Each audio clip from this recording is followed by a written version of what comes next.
Jokanyo e sekta mar pith komakore gi telo mar dho wedhe e kaunti ma Homa Bay dhi nyime gi chenro mar keto nyithi rech e wedhe mopogore opogore e kauntino kaka yor konyo neno ni gikedo gi nok mar rech mosebedo kokwako nam Lolwe.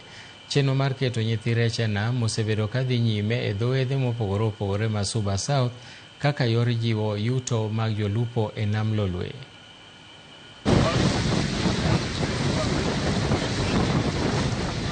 Tiyo kod gige lupo machiko kopuodhe nam Lolwe kod donje kuonde ma wetenge ne rech nyuole dho wedhe mopogore moko kuom gigo ma osemiyo ywak nitie ne kwan rech odok piny e nam Lolwe ka thoth jolupo bende ywak negi suyo nikech nok mar rech e nam ka kwand jolupo to medore kinde ka kinde. Dho wedhe mopogore gwenge mag Suba, jotend dho wedhe ma kono ka omakore kod kambi mar pidho rech ma ong'ere ni Victory Farm mantie Rowe kar chund bura ma Suba South ne ochako chenro mar keto nyithi rech e nam ahinya to e kuonde ma rech nyuole kata breeding zone ma ka dongo to jolupo mako gino ma jolupo wacho ni sani koro kelo negi yot. To sani ochopo system ma jolupo chiko tonde ne weye nam.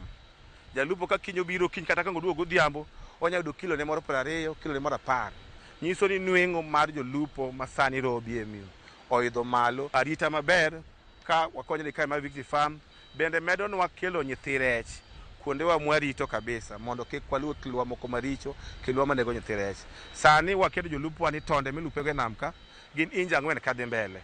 Ng'ama ne inja 3 inja 2 mano nwasegole nam. Sani jonam winjo maber kaluwore kod rech ma gisebedo ka gikelo. Jakom dho wedhe kaunti ma Homa Bay Edward Oremo wacho ni kata doko ni gitiyo kanyakla gi jokanyo e sekta mar pith rech mar manyo kaka inyalo med kwan rech e nam Lolwe kokalo kuom chenro mar keto nyithi rech e nam to ginyalo yiene jolupo matiyo kod nam Lolwe mondo dhi ataro kod chike mag lupo ma okoni osemiyo kwan rech dok piny nikech jolupo moko tiyo kod nede mamako rech matindo ma ok owinjore. Kendo yudo ni pod wanyalo timo gima dho ngere luongo ni restocking.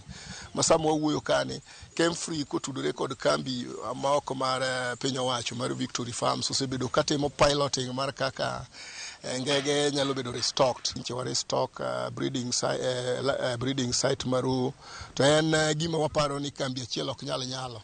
En kama wagombo ni sirikal okete maino kabisa.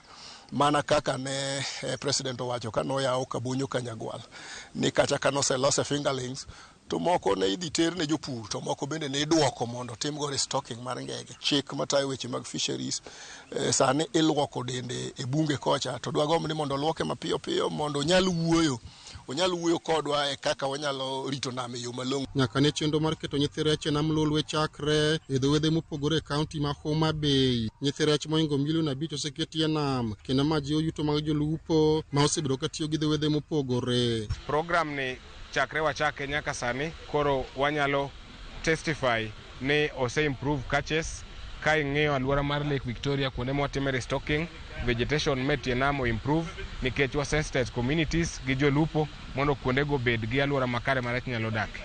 Ka wamedo keto rech ni e nam kendo wamedo namba mare wamedo nyuolore kendo koro jolupo nyalo yudo rech ka gidhi nam kendo lifestyle quality of life mag fishermen improve. Alia Beach, Ramogi TV,